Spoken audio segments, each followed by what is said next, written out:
Hi hello నమస్తే. ఈరోజు మనం గాడిద నక్క కథ చెప్పుకుందాం. ఒకరోజు మధ్యాహ్నం గాడిద గడ్డి మేస్తూ ఉంది. దానికి తన వైపే వస్తూ ఉన్న నక్క కనిపించింది. నక్క ఆకలితో ఉందని, తనను చంపుతుందని గ్రహించింది గాడిద. కానీ జిత్తులమారి నక్క పథకం వేరే ఉంది. నక్క చాలా బద్ధకస్తురాలు. గాడిద తన దగ్గరకే రావాలని దాని కోరిక. అందుకే కుంటుతున్నట్లు నటించింది. తెలివి తక్కువ గాడిద నక్క దగ్గరికి వెళ్ళింది.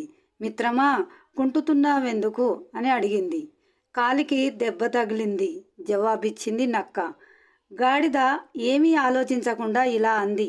పాపం, ఆకలిగా ఉన్నట్లుంది. కాలికి దెబ్బ కూడా తగిలింది. వేటాడలేవు, నన్ను తిను. ఈ పుణ్యం చేసినందుకు వచ్చే జన్మలో మనిషిగా పుడతాను. నక్క అన్నది.